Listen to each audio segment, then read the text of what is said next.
Hello, everybody. It is Sunday, March 8th. I am at Stark County High School in Toulon, Illinois. This is the third day in a row, third show in a row, performed at a school where I have former students. I don't actually know if I have any former students in the cast today, or even if I know any of the students in the cast today. I haven't seen any cast lists or anything like that. But that doesn't really play a factor. It's just interesting if I do, but I'd be here regardless. So already quite a few people here, even though I'm half an hour early. So I'm going to head in and get settled and hopefully enjoy the show. It's the Little Mermaid Jr. So here we go. Okay, let's talk about the Little Mermaid Jr.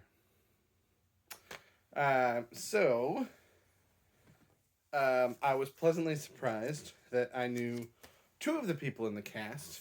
I had never taught them. They weren't my students, but I know them. I've met them. One of them probably wouldn't remember who I am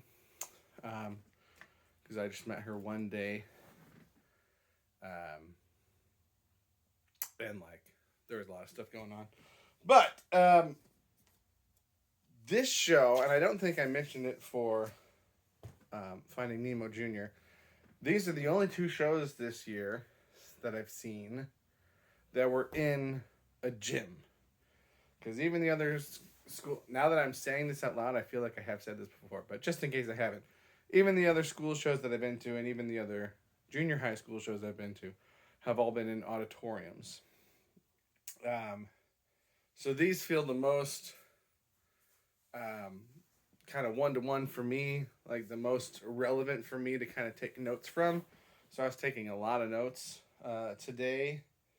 One of the things, there were two things that I found very curious. And if I knew the adults in charge, I would reach out and ask them about them, but I don't, so I won't.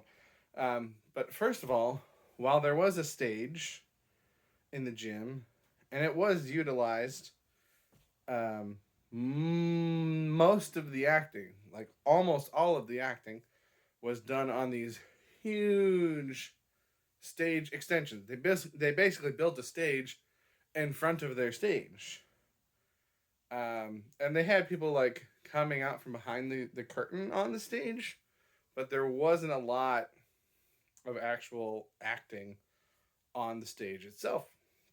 And I'm very curious as to why that is. If maybe there's a problem with the stage and they can't have a lot of stuff on there, or maybe the stage just, they didn't think it was big enough for this show, or maybe it had to do with the way they were lighting it, or something else. I don't know, but it was very interesting to me. Excuse me. So that did kind of make it feel a little more. I mean, obviously the chairs just start further back, so it's not actually closer, but it makes it feel a little bit more in your environment rather than kind of tucked back and closed. And, as I've been prepping my show, like, it would be nice to have stage extensions. I wouldn't need an entirely additional stage in front of the stage, but at my first job, when I directed Wonka, we had maybe 4 foot by 8 foot, something like that. Just a couple small stage extensions that we put in each corner.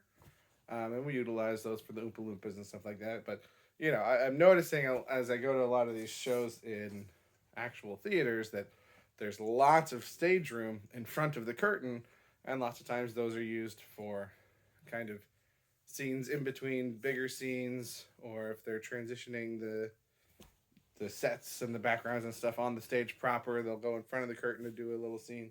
So, there's certainly a use to that. But that's not how these stage extensions were used. They were basically just used as the stage.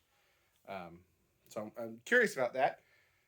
And then the other thing that I'm curious about is that they had these little panels, and looking at it from the audience, they looked like squares.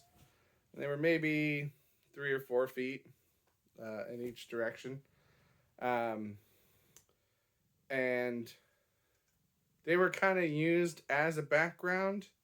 They did have a big like backdrop of the ocean on a shoreline that they used in some scenes, but in most of the scenes, that was covered by not the front curtain, but a secondary curtain that was further back behind the main curtain, and and so they used these panels.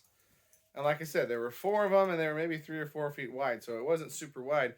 And so the curtains, if this is the panel, the curtains were drawn in pretty far from the edge of the stage. The curtains weren't open all the way; they were drawn in to meet up with these panels. And then they had like what I would call rehearsal cubes, but they were kind of stacked 1, 2, 3. Well, I should say from the center, 3, 2, 1 on either side, making this kind of triangular ramp situation. And those were kind of paired with the panels. They were just smaller, but those kind of set the different scenes. And I tried keeping track of how many scenes were on them, and I think I counted 4 distinctly different ones on the big ones, and then maybe a couple more on the small ones. And so I'm just trying to figure out, like, physically what they were, because I know a lot of companies will use like a triangular shaped background panel that can be rotated around, but there were at least 4 different scenes. So I'm like, were they just bigger cubes? Because they had the smaller cubes, and obviously those could fit 5 or 6 depending on how they're built, or 4, 5, or 6 depending on how they're built and how they're moved around. But like the lights got so dark every time they moved them around, I couldn't actually see what was going on. I thought maybe they were just panels that were leaning against something or attached to something, and so they could have turned them around and had 2 sides per panel. So maybe there were 2 different sets of panels.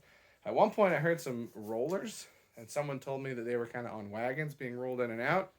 But I still don't know if that means that they were 2-sided or if they were somehow more than 2-sided. I don't know what shape they were. So that, again, if I knew adults that were part of the production, I would ask them about that, because that was very interesting to me. But this is probably,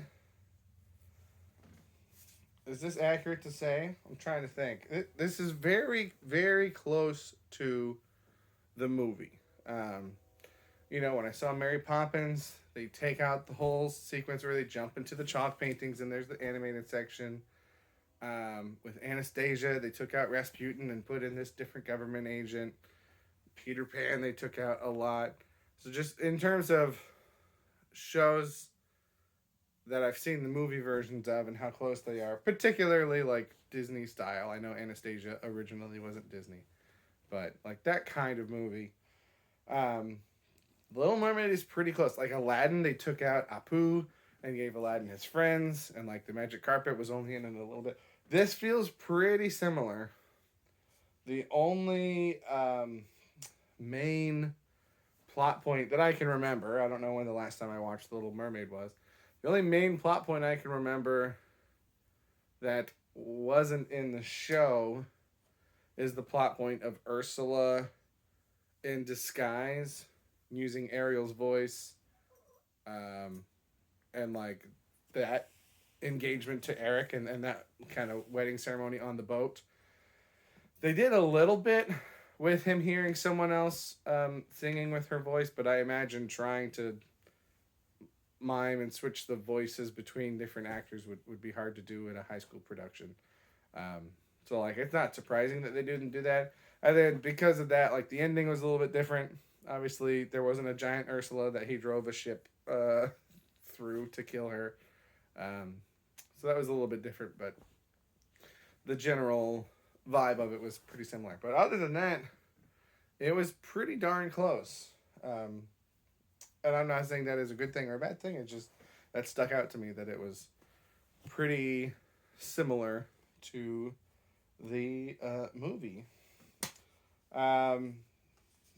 Singing is pretty good. I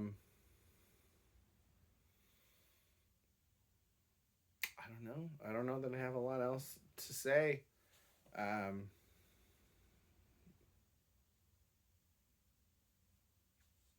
like I said, I took a lot of notes, but it was mostly just how they were doing different things. The way they did their lighting was really interesting, and I think it's going to help me figure out how I want to do my lighting. But I don't think that's stuff that's going to be interesting to talk about. Um, the costuming was really interesting and really fun. Because you have like Triton, he just had a shirt of a bear torso. Um, but like Flounder's costume, they just kind of had, I think, either blue or black clothes, but like with a yellow blazer over the top. And Sebastian's costume was really elaborate and cool, and had a little headband with little eyes on top. And the eels, the Flotsam and Jetsam, I thought a really nice touch with them. They had, I don't know what you would call this kind of article of clothing, but it was like this sheer, kind of grayish, bluish, purplish, shimmery fabric that was attached to them, but they were holding it and they were constantly moving it, like how they're constantly weaving in the movie. I thought that was a nice touch. And again, seeing this back to back with Finding Nemo Jr., which both take place under the sea and both feature sea creatures. And it's just interesting to see, you know, you don't have to just put everybody in a fish costume. You can just get creative with colors and layers and clothing styles and different things like that. So that was all pretty cool to see. The Ursula costume seemed like it was just a straight up Ursula costume. It looked like it was inflatable. It had the tentacles going down. Scuttle was pretty entertaining. I feel like not quite as over the top as the movie, but that makes sense. But I think like the big moment in Kiss the Girl that Scuttle has, I don't remember it being in there. Maybe I missed it. But other than that, Scuttle was pretty funny. So yeah, I mean it was a good show. It's a good movie. I like the movie, so I like the show. But that's what sticks out to me is that it was very I don't want to say accurate. It feels like the wrong word, but very similar to the movie, and it was a very interesting watch for me because, as I said, this feels like one of the most one-to-one parallels of the type of stuff that I can do, the type of facilities that I'll have to work with. So I was grateful to get to see that kind of show in my journey through stage theater. So I think I've rambled on enough. So that's going to do it for this one. Thank you for watching. Have a good day.